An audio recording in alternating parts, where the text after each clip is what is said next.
साथियों, supreme court का एक बहुत बड़ा फैसला आया है और उन्होंने कहा है कि सिर्फ आय के आधार पर ओबीसी रिजर्वेशन तय नहीं किया जाएगा। मतलब जो क्रीमी लेयर और नॉन क्रीमी लेयर लेकर के काफ़ी विवाद रहता है कि हम क्रीमी लेयर में आते हैं, नहीं आते हैं, नॉन क्रीमी लेयर में आते हैं, इसको लेकर के विवाद था। उस पर सुप्रीम कोर्ट ने अभी एक फैसला दिया है।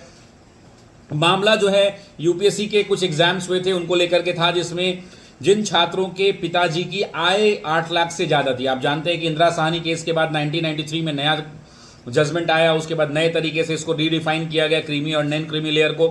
2017 में अंतिम बार ओबीसी के अंदर में क्रीमी लेयर मतलब 2 वर्ग है। अगर आप ओबीसी कैटेगरी में आते हैं और अगर आप क्रीमी लेयर में आते हैं तो आपको जनरल ट्रीटमेंट मिलता है, मतलब आपको ओबीसी के रिजर्वेशन का फायदा नहीं मिलता है। और अगर आप नॉन क्रीमी लेयर में आते हैं, मतलब आप क्रीमी लेयर में नहीं हैं, तो आपको ओबीसी रिजर्वेशन का फायदा मिलता है। उसके लिए जो निर्धारण था उसमें जो सबसे बड़ा फैक्टर था वो इनकम फैक्टर था, आय के आधार पे था, जो लास्ट जो है 6 लाख से बढ़ाकर 8 लाख किया गया था 2017 में।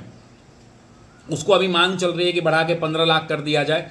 और अभी सुप्रीम कोर्ट ने कहा है कि केवल माता पिता या अभिभावक की सैलरी के आधार पे किसी भी व्यक्ति का कैटेगरी तय नहीं किया जा सकता है। यानी माता पिता और अभिभावक के पद, उनकी स्थिति, उन दोनों को भी ध्यान रखना चाहिए, सिर्फ सैलरी के आधार पे नहीं होगा। 2 बड़े जस्टिस हैं, एक जस्टिस का नाम है जस्टिस पीएन नरसिम्हा और जस्टिस आर महादेवन। उनकी बेंच ने यह फैसला दिया है और उन्होंने केंद्र सरकार की अपील को खारिज कर दिया है, जो अपील हाईकोर्ट के फैसले के खिलाफ की गई थी। मतलब ये जो यूपीएससी कैंडिडेट ने ये अपील की थी, यूपीएससी कैंडिडेट्स को बहुत बड़ी राहत मिली है। और जिन्होंने सिविल सेवा परीक्षा पास कर ली थी लेकिन पास करने के बावजूद उनको नौकरी नहीं मिली थी, सरकार ने उनके माता पिता की सैलरी को आधार बना दिया था और आधार बनाकर उनको क्रीमी लेयर में डाल दिया था। कोर्ट ने साफ साफ सुप्रीम कोर्ट ने कहा है कि कैंडिडेट्स को आरक्षण से बाहर करने के लिए गलत पैमाना अपनाया गया।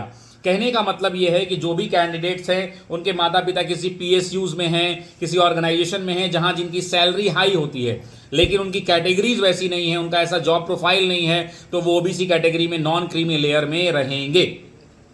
मतलब सुप्रीम कोर्ट ने किया है कि अगर कर्मचारियों के जो बच्चे हैं उन बच्चों को पदों के आधार पर छूट मिलती है तो पीएसयू कर्मचारी के जो बच्चे हैं उनको केवल सैलरी के आधार पर नहीं मिलना चाहिए, उनके भी माता पिता के पद को उसमें ध्यान रखा जाना चाहिए, नहीं तो ये समानता के अधिकार का उल्लंघन होगा।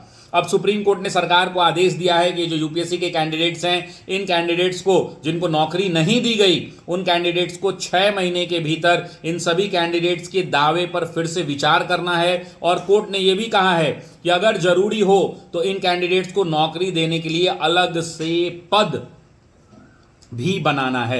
तो ये 2 बड़ी बातें हैं जो यहाँ निकल करके आई हैं सुप्रीम कोर्ट के जजमेंट में। तो मैंने आपको क्लियरली ये बता दिया। आप जितने भी समाचार पत्रों को पढ़ेंगे आपको क्लियरली मिलेगा कि ओबीसी क्रीमी लेयर का जो दर्जा है सिर्फ इनकम के आधार पर तय नहीं किया जा सकता है। सुप्रीम कोर्ट ने कह दिया है कि आमदनी के आधार पर यह तय नहीं होगा। उन्होंने क्लियरली कहा कि कौन उम्मीदवार क्रीमी लेयर में आता है, कौन नॉन क्रीमी लेयर में आता है, सिर्फ और सिर्फ आमदनी के आधार पर तय नहीं किया जाएगा। शीर्ष अदालत ने यह भी कहा है कि जो इनकम का ब्रैकेट है उसके आधार पर स्टेटस तय करना ये पॉसिबल नहीं है। पोस्ट की कैटेगरीज होती हैं, उसके अलग अलग स्टेटस पैरामीटर्स हैं, उनके जिक्र किए बिना ये संभव नहीं है और कानून में साफ तौर पे ये टिकने लायक नहीं है। ये क्लियरली उन्होंने कह दिया था। इंदिरा साहनी बनाम यूनियन ऑफ इंडिया केस आप पढ़ लीजिएगा, ये आपको फायदा मिलेगा। ठीक है, और बहुत बहुत धन्यवाद।